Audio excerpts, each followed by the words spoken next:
Hey guys, Shay here from Full on a Journey. Today I am reviewing the Egyptian Tarot published by Los Scarabeo. I'm going to start with the companion book. All of the history in this book was all written by Giordano Berti. All of the divination and spread information in this book was Tibero Gennard, and then the art on the cards was Silvana Alasia. This book has a surprising amount of history.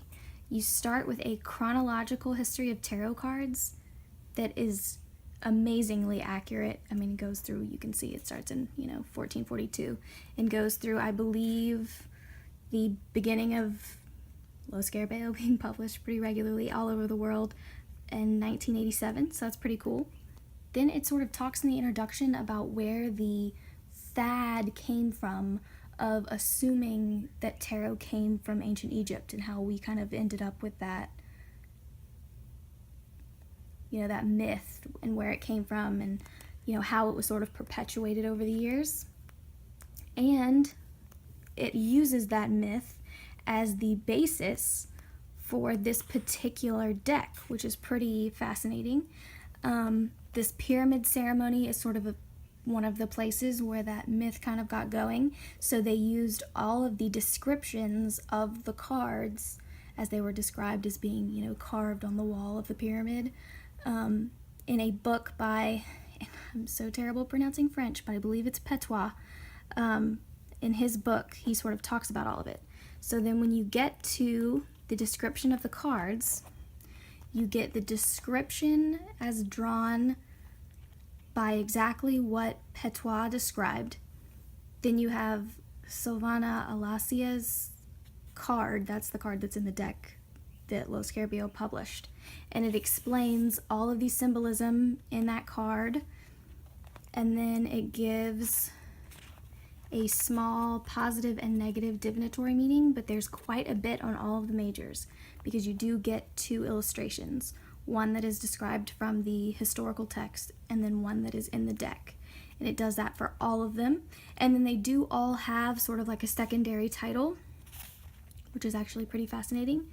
And it goes into how those would apply to the peoples of ancient Egypt and how they would, view that particular card. The two roads is the lovers, and it talks about, all of that. It does give you less, unfortunately, for the minors. So when you get into the minors, you can see that it's really just the bare sort of bones here. It does still give you a secondary title that usually has something to do with whatever else is on the card. It does tell you exactly what they're trying to symbolize on the card, and it is sort of one of those that you would call like semi-illustrated or semi-scenic, where you do have the pips, but like Ra's eye does mean something and it tells you what it means. And then it gives you a positive and negative, and it goes through all of those. The courts in this particular deck are Knave, Knight, Queen, and King, and they do all have secondary names. So like the Knight of Swords is also the Messenger of Ruin. The Queen of Swords is Lady of Revenge, and the King of Swords is the Lord of War. So it's on there as well. This was my favorite part. Also included in Petois' book, he goes over all of this different like horoscope stuff and how you can use your name to create, or to find out information about yourself using your horoscope and then his magical alphabet. It's pretty clear since this was never found anywhere else, and they clearly stated in the book they're in no way trying to insinuate that this was found somewhere historically. It's clearly something that he invented, but you can use your name and your horoscope and the letters assigned to your horoscope to get all of this sort of information about yourself. You can see here's an example where they did it for Marie Antoinette, sorry, my French is really bad. And it sort of gives you, it tells you the arcana of your spirituality, it tells you your arcana of materiality, What else? The arcana of your personality, your arcana of destiny, your prophetic year, like what year of your life is going to be like the most important. And all of that was so amazingly accurate for me. It was crazy. So that was really exciting, and I've done it now for everybody that I know. I've used that to look up their name and see.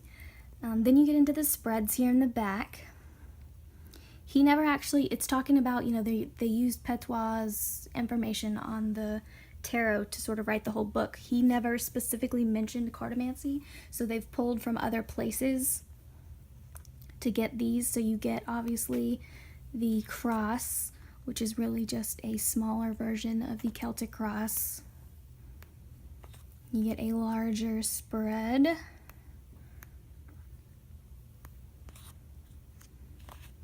So there's quite a few spreads in there,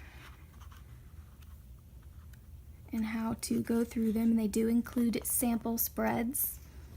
And then it's just sort of just saying that it's trying to take a nod at where the idea of the Egyptian tarot came from, while still respecting that it knows, you know, Lo Scarabeo knows that tarot didn't come from Egypt. So it's sort of trying to give you the information about where all that came from and where all those traditions came from. And as it's telling you about them, it's saying, okay, we know this is the guy that made this up, but how cool is this? So I really just like that attitude where it was telling you all of the myths as it was debunking them. So it almost gave them a little bit more credit as it was going through them, which I thought was super fascinating. So here's a quick flip through. That is the back to start off. There has been a change in the back in the past couple of years, I think. So starting with the Magician, because in this deck, the Fool is 22.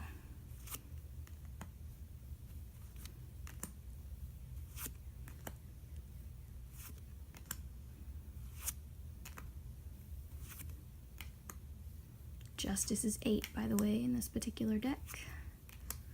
And then Strength is 11. The Hanged Man is definitely the most changed card. Everything else is pretty much what you expect.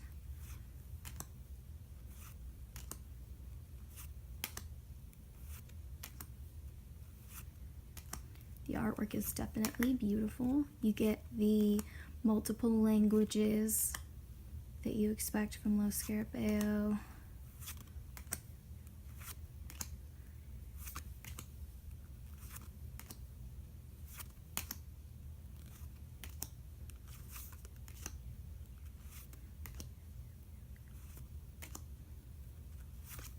There's Knave, Knight, Queen, and King of Wands. Now we're into the Cups, which for Lo Scarabeo is Chalices.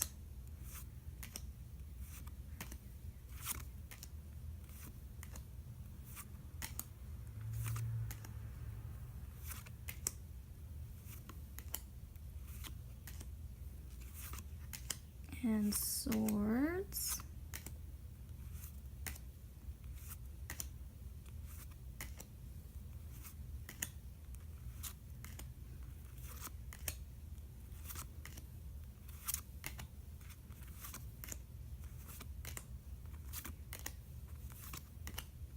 And Pentacles.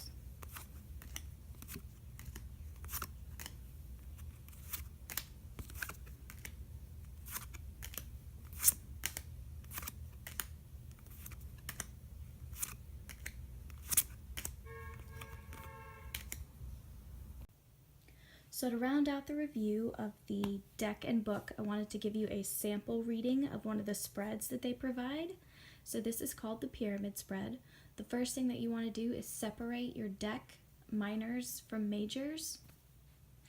This is how you lay out the cards that you draw from your minors deck. So it goes 1, 2, 3, 4, 5, 6. And then from your majors, let me shuffle.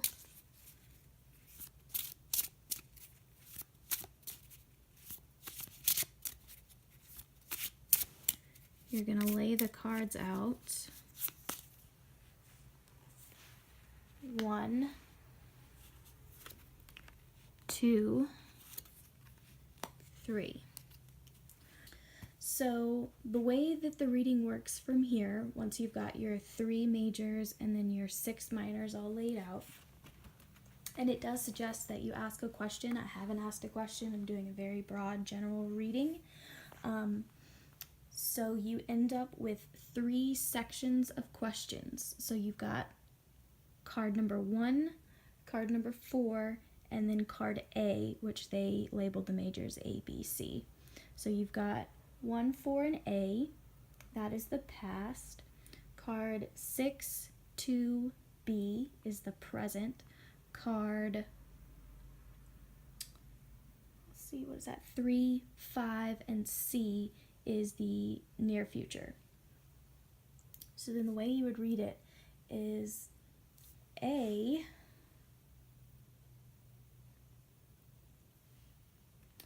explains the situation in the recent past. So you had this big accomplishment, you may reach this huge goal, maybe some kind of graduation, some kind of recognized accomplishment where you had a finish moment, where you finished, you were done, you achieved this big goal, so you were feeling very accomplished.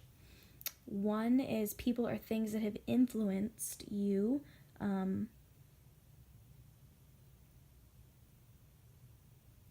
That influenced this. Sorry, they connect together. So people or things that have influenced that. We've got the 7 of Swords. It was really sort of self-driven. You really had to decide that it was something that you wanted, and you were going to make sure that you needed to do what you needed to get there. And you weren't necessarily so concerned with what other people had going on. You just knew that you had to get to this point.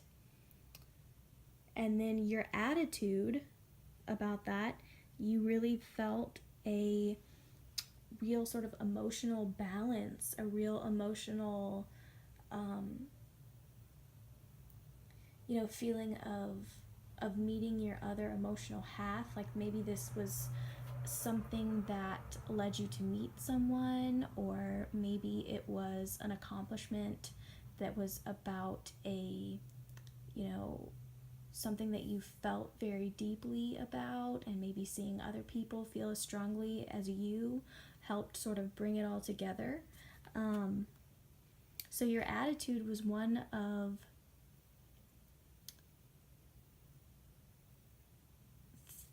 feeling like you had found other people that felt the way that you did. So to get to this goal, you were sometimes selfish, but you were really focused and driven, and you knew you had to get there. And your attitude once you got there was one very much of you have finally found people that feel the way that you do, and you've reached this emotional connection. The present. So present situation is the Wheel of Fortune. So it's like you kind of reached that point where you felt like you were done, and now the wheel is sort of turning over, and you're figuring out where you're going next from here. Current attitude on that moving on, we have the 3 of Pentacles. So it's clearly something that you need to build on. It's something that you maybe need some help. Maybe you're reaching out to other people who have also accomplished this thing that you've accomplished to see where do we go from here and how do we build from here. People or things that are influencing you. We have the Knave of Chalices there at the top. So maybe it's really that sort of excitement and that kind of thought process where you're thinking, okay, we did this. Now, with that group sort of idea of maybe finding other people that are interested too, or who have accomplished the same thing that you have. Now we've done this, where are we going to go? Where's our team going to go from here? Where is our motivation going to take us next? How do we keep this thing going? How do we, how do we move from this very next step? So we had this big, sort of graduating moment, but things are continuing, life's going on, wheels still turning. So it's like right now you're sort of trying to gather other people who have, had that same, graduating moment that you had, but are still feeling just as excited about it, as before. And now you're all kind of getting together to see where do we go from here. And then in the near future, we have the future prospect, which is the Star. So it's really, the future prospect is that very much sort of says there's a guide coming. There's a guide coming to kind of help lead, this idea of this team to lead you on and lead you forward. 3 is the main opposition to your ambition, and that is the 5 of Cups. So the main opposition to your ambition is getting overwhelmed by some things that don't necessarily go the way you want them to. Maybe feeling like you thought you knew what was going on and then you got it wrong.